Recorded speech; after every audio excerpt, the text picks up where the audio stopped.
Greenfield, Ohio, March 2023.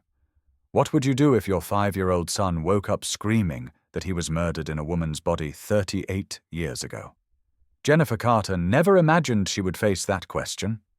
But on a cold Tuesday morning, when her son Zeus sat bolt upright in bed, tears streaming down his face, whispering in a voice that didn't belong to him, "He pushed me off the cliff, Jennifer. David pushed me, and I fell, and I died." Everything she knew about life and death shattered in an instant. Zeus Carter was a normal little boy. He loved dinosaurs, he collected Hot Wheels cars, and he refused to eat vegetables unless they were hidden in macaroni and cheese. His father, Michael, was an accountant who believed in numbers and logic. His mother, Jennifer, was a nurse who had seen enough inexplicable things in hospital rooms to keep her mind open. But nothing prepared them for what was about to unfold. The nightmares started 3 weeks earlier. Zeus would wake up screaming about falling, about rocks, about a man's face with a scar above his eye.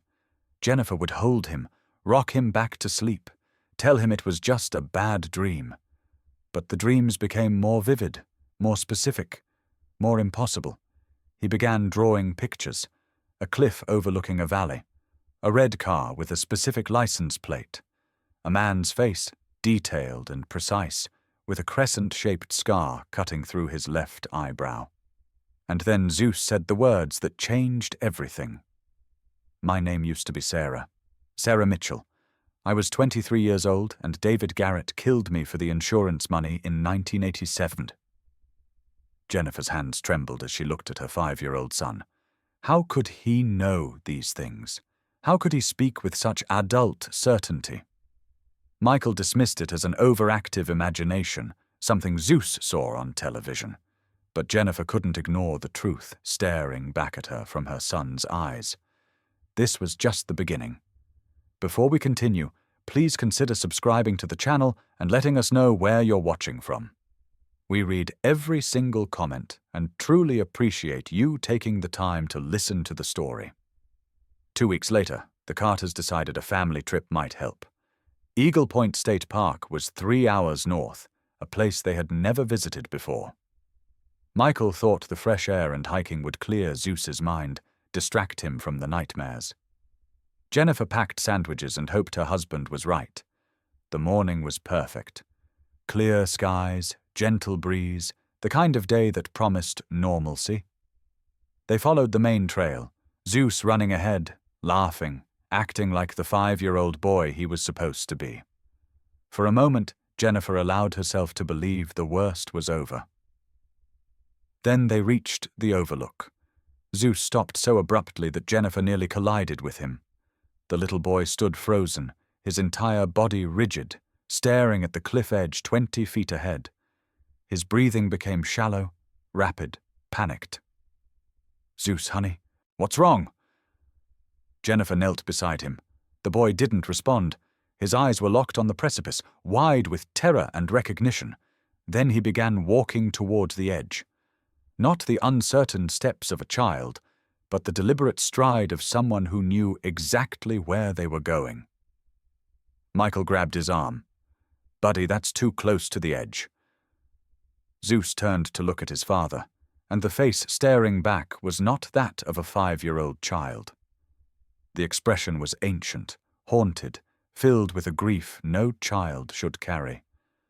When he spoke, the voice was different. Higher-pitched, feminine, trembling with emotion. "This is where Sarah died. This is where I died." Jennifer's blood turned to ice. Zeus pointed to a specific spot on the cliff with a shaking finger. "Right there. He pushed me right there. I tried to grab the rocks, but I couldn't hold on. I fell and I saw the sky spinning, and then everything went black."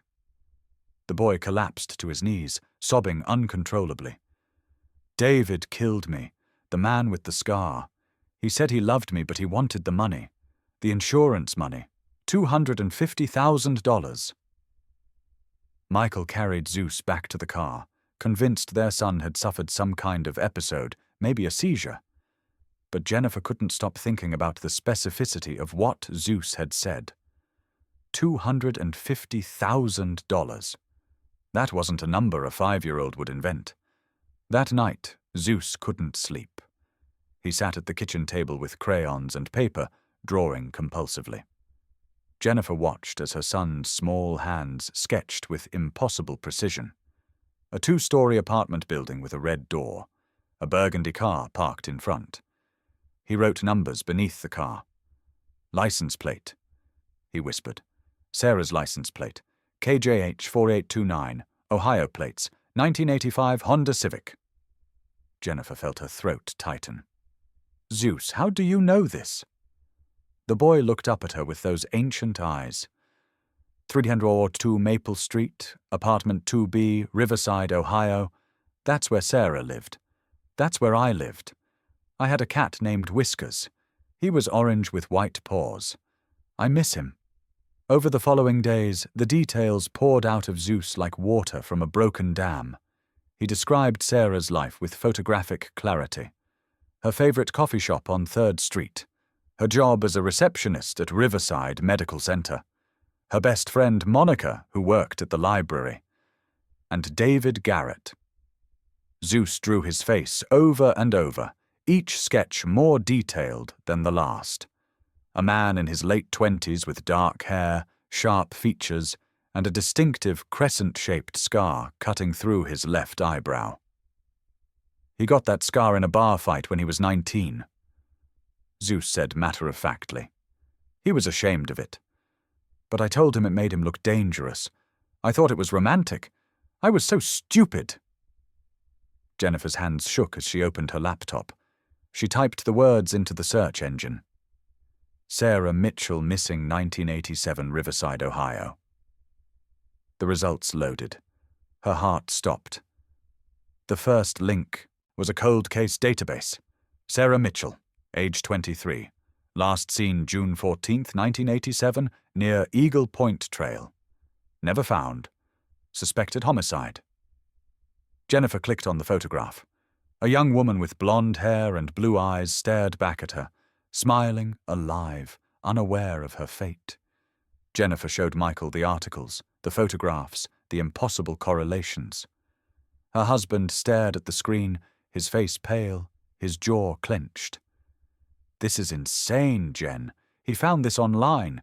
Kids are smarter than we think. He probably saw a documentary or heard someone talking about cold cases.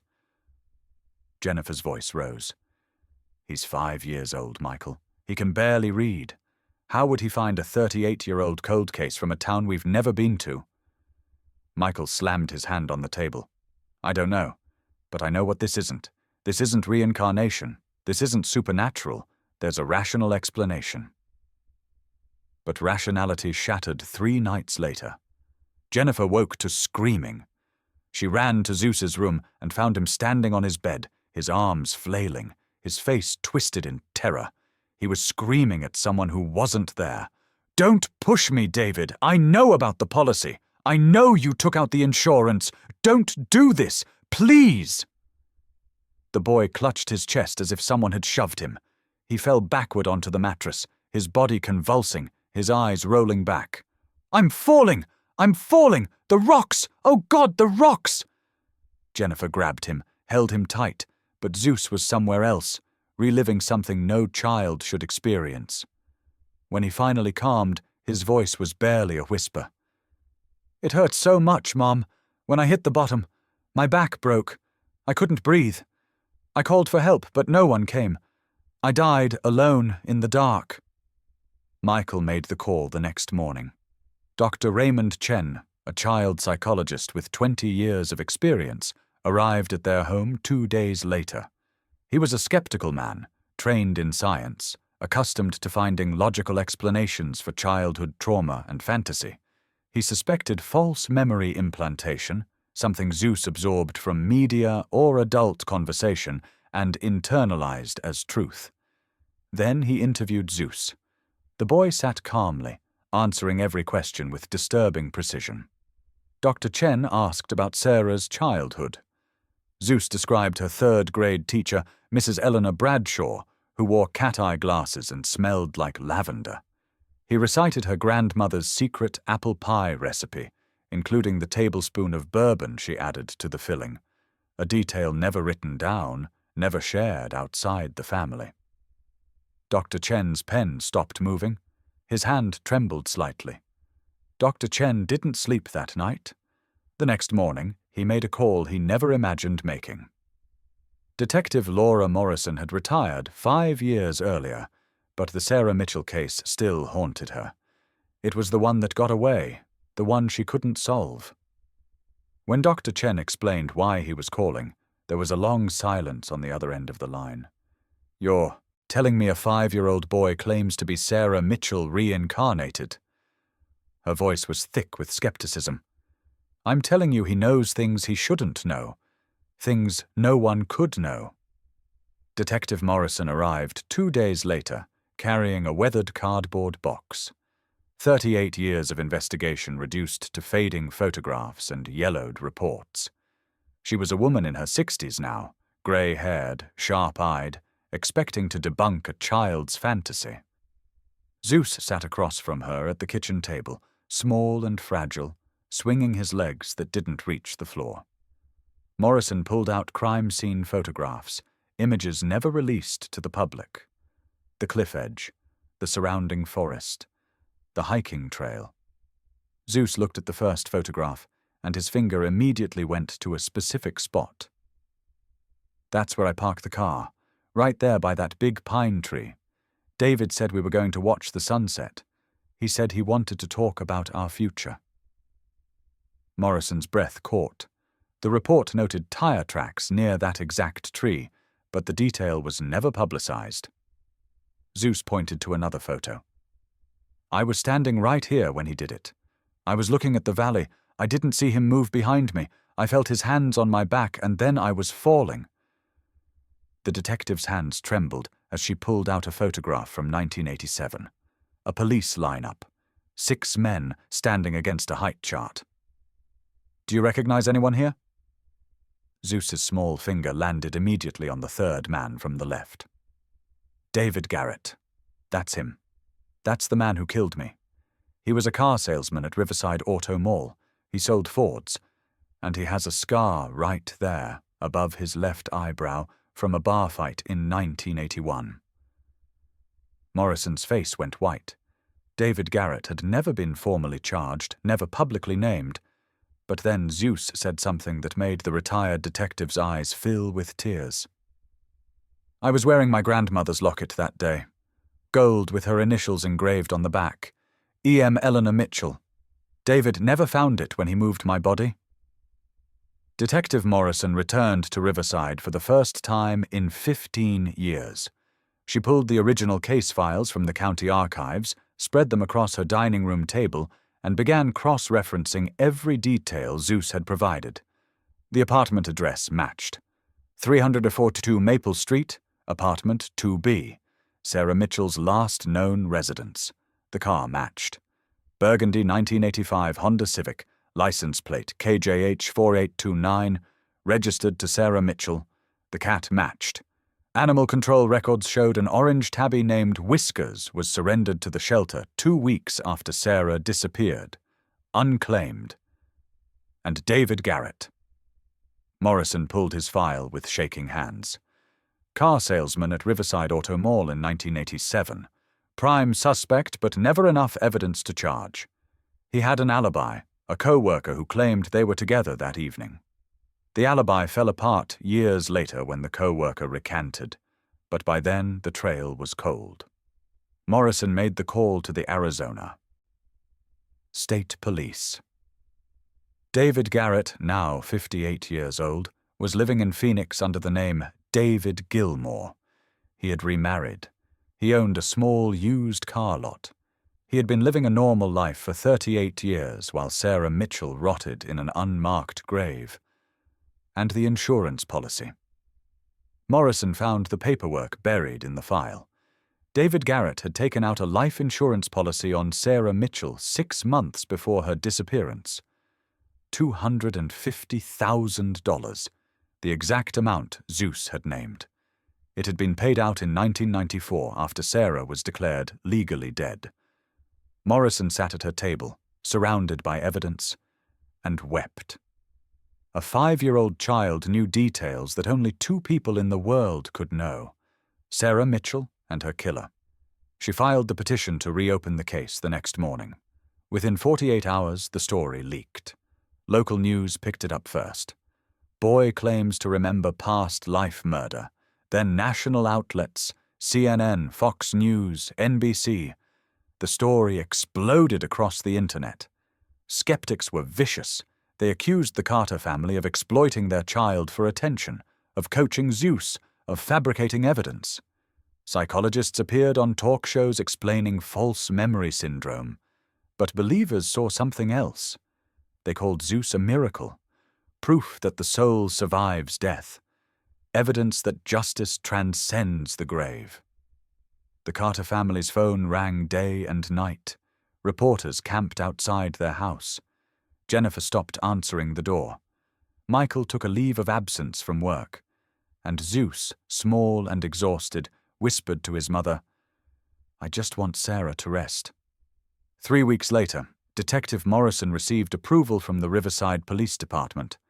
They would search Eagle Point Trail based on Zeus's testimony.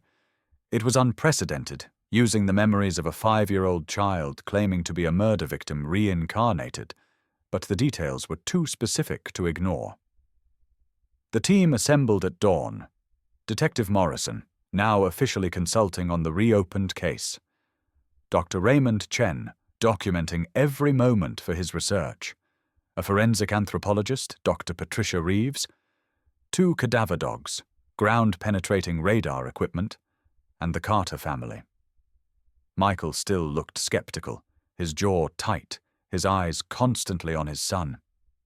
Jennifer held Zeus's hand, feeling the small fingers trembling in hers. The boy had barely slept the night before, tossing and turning, whispering Sarah's name in the dark. They reached the overlook where Zeus had collapsed weeks earlier. The little boy stood at the cliff edge, staring down into the valley below. The drop was steep, maybe 80 feet, thick with pine trees and underbrush. "She fell right here," Zeus said quietly. His voice was his own, a child's voice, but the words carried the weight of lived experience. David pushed her, and she tried to grab the edge, but her hand slipped. He turned to the forensic team. Her body fell there. He pointed to a cluster of rocks 40 feet from the marked tourist trail, deep in the woods. But David climbed down. He was scared someone would find her. He dragged her deeper into the forest. Detective Morrison exchanged glances with Dr. Reeves. The terrain Zeus described was treacherous, heavily wooded, far from any established path. "Zeus, how do you know he moved the body?" Dr. Chen asked gently. The boy looked at him with those 2 old eyes. Because Sarah wasn't dead yet when she hit the bottom. Her back was broken, but she was still breathing. She could hear David coming down the rocks. She tried to call for help, but she couldn't make any sound. He put his hands around her neck and told her he was sorry. Then everything went dark. The adults stood frozen, horrified. Zeus began walking, not down the established trail, but straight into the dense woods, navigating through brush and fallen logs with absolute certainty. "This way," he called back. "Sarah is this way." The team followed, cameras recording, equipment beeping. Everyone silent except for the sound of branches breaking underfoot. Zeus led them through terrain no 5-year-old should be able to navigate, until he stopped beside a massive fallen oak tree. There was a depression in the earth, a subtle indentation barely visible beneath decades of leaf litter. Zeus pointed down. "She's here." Dr. Reeves signaled to her team. Within an hour, they had established a perimeter, set up lighting, and brought in the excavation equipment. The ground-penetrating radar showed an anomaly 3 feet below the surface. Something was there. Detective Morrison ordered everyone except essential personnel to step back. Zeus stood with his parents 30 feet away, watching silently as the forensic team began to dig. The work was slow, methodical, reverent. each layer of soil removed with careful precision. 1 foot down, 2 feet. Then Dr. Reeves's brush hit something that wasn't earth. She knelt closer, her movements gentle, archaeological, fabric, deteriorated, rotted by decades of decomposition, but unmistakably fabric. She looked up at Morrison, her face grave. "We have remains." The next 20 minutes felt like hours. The team worked in absolute silence, carefully exposing what lay beneath. Bones, human bones. A skeleton curled in the fetal position, exactly as Zeus had described, wrapped in the remnants of what had once been clothing. Dr. Reeves performed a preliminary examination right there in the dirt. Female, early 20s based on bone development, deceased approximately 35 to 40 years. Her voice cracked slightly. Significant trauma to the cervical vertebrae consistent with manual strangulation, fractures to the lower spine consistent with a fall from significant height. Detective Morrison's hand covered her mouth. 38 years. Sarah Mitchell had been lying here for 38 years. Then one of the forensic techs made a sound. "Doctor, look." Nestled among the ribs, tarnished black with age but still intact, was a small gold locket. Dr. Reeves lifted it carefully, wiped away the dirt with gloved fingers, and turned it over. Engraved on the back, barely visible beneath the corrosion, were 2 letters. E.M. Eleanor Mitchell. Detective Morrison broke. The hardened investigator who had seen hundreds of crime scenes, who had maintained professional composure through decades of horrors, fell to her knees and wept. Dr. Chen stood frozen, his scientific skepticism shattered, tears streaming down his face. Michael Carter, the accountant who believed in numbers and logic, who had insisted there was a rational explanation, collapsed onto the ground, his body shaking with sobs. 30 feet away, Zeus watched with tears running down his small face. His lips moved, forming words only his mother could hear. Now she can rest. Now Sarah can finally rest. The arrest happened at dawn. Phoenix police surrounded the small used car lot on East Indian School Road. David Garrett, now 58 years old, grey-haired and paunchy, was drinking coffee in his office when they kicked in the door. He looked up, confused, as Detective Morrison read him his rights. "David Garrett, you are under arrest for the murder of Sarah Mitchell." His face went white. "I don't know what you're talking about. Sarah disappeared in 1987. That case was closed." Morrison leaned close. "A 5-year-old boy led us to her body. He knew exactly where you hid her. He knew about the insurance policy. He knew about the locket.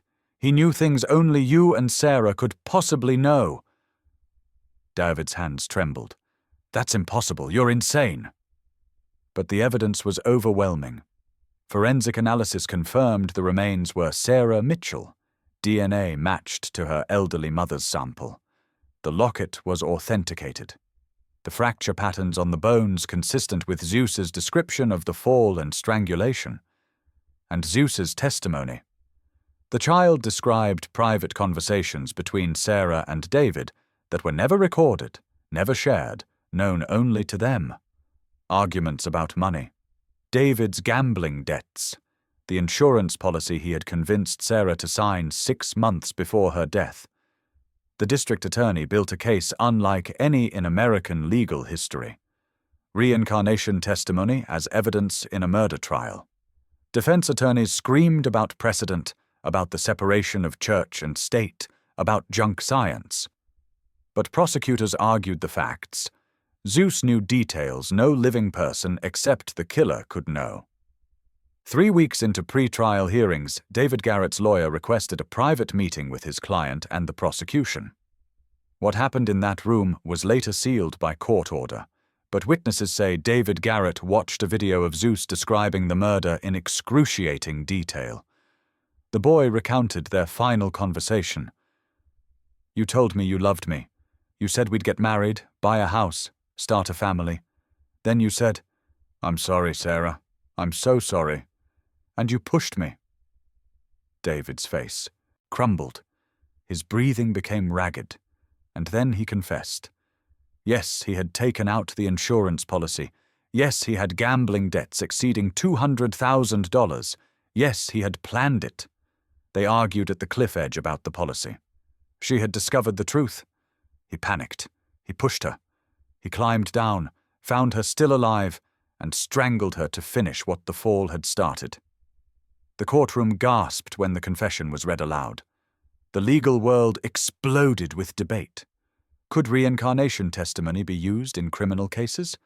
What did this mean for the justice system? The trial began 4 months later in Riverside County Courthouse.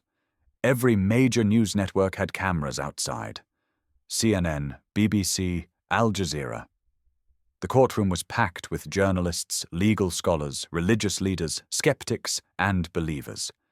The question at the center was unprecedented.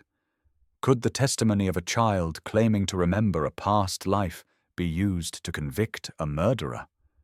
The prosecution's case was methodical: forensic evidence, DNA confirmation, the insurance policy, the confession. But the moment that stopped the world was when Zeus testified. The judge ruled he was too young to appear in person, too traumatized to face the courtroom. Instead, they set up a closed-circuit video feed. Zeus sat in a quiet room with his mother, a camera focused on his small face. The prosecutor asked him to describe what happened on June 14, 1987. Zeus's voice was steady, calm, heartbreaking. David told me he wanted to watch the sunset. We drove to Eagle Point. He kept touching the insurance papers in his pocket. I could feel he was nervous. When we got to the cliff, I told him I knew about his gambling debts. I told him I wasn't stupid. He started crying. He said he loved me. Then he pushed me. I remember the wind rushing past my face. I remember thinking, this can't be real. Then I hit the rocks and everything broke.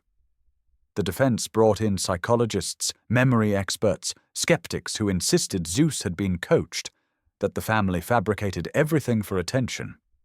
But none of them could explain how a 5-year-old boy knew details never published in any newspaper, never shared outside the original investigation. The trial lasted 3 weeks. The jury deliberated for 6 hours. Guilty. Second-degree murder. David Garrett would spend the rest of his life in prison.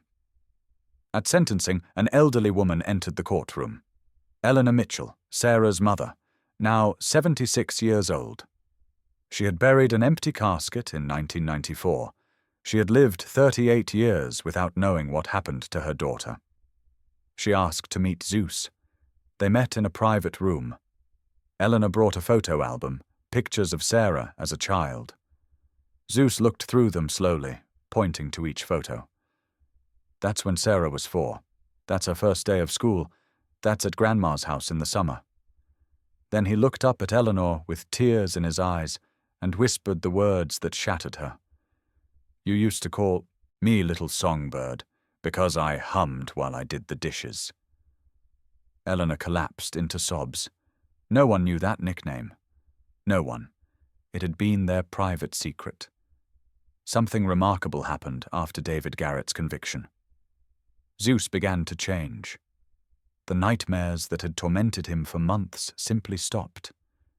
He slept through the night, peacefully, without screaming about falling or cliffs or men with scars.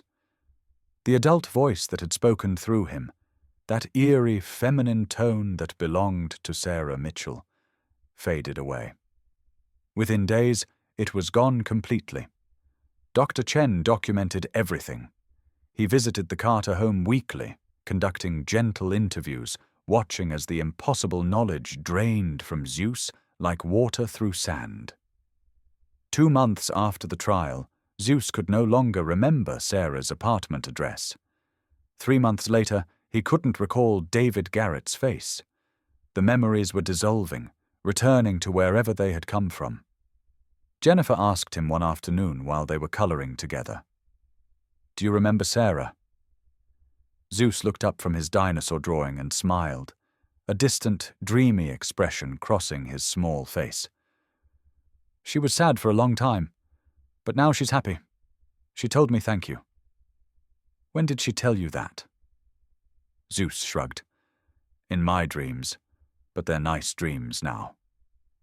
By the time Zeus turned 6, he was a completely normal child.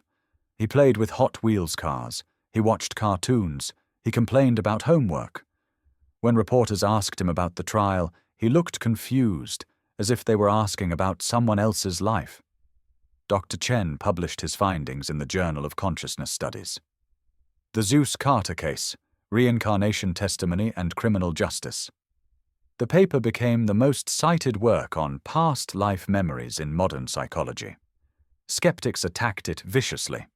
Believers held it up as proof of the soul's immortality. Detective Morrison retired 3 months after the conviction. In her final press conference, she was asked about the case that had consumed the last year of her career. "I've investigated over 300 homicides," she said, her voice thick with emotion. "The Zeus Carter case is the most extraordinary investigation of my career. I don't pretend to understand what happened. I just know a little boy brought Sarah Mitchell home." Sarah's funeral was held on a crisp October morning. 38 years after her murder, Sarah Mitchell was finally laid to rest. Eleanor Mitchell stood at the graveside, holding the recovered gold locket, watching as her daughter's remains were buried with dignity and love. Zeus didn't attend. He was at school, learning to read. 1 year later, Zeus Carter turned 6 years old. The boy who had once spoken with the voice of a murdered woman now spent his afternoons building Lego towers and chasing butterflies in the backyard.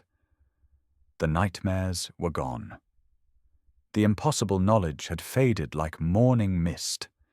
He was just a child again, laughing, playing, living the innocent life that had been interrupted by Sarah Mitchell's desperate need for justice. But in his bedroom, hanging on the wall beside his superhero posters, was a framed photograph. Sarah Mitchell at 23 years old, blonde hair catching the sunlight, blue eyes bright with hope and life, holding a gold locket against her chest. Smiling, alive, unaware that her future held betrayal and murder and a 38-year wait in the darkness.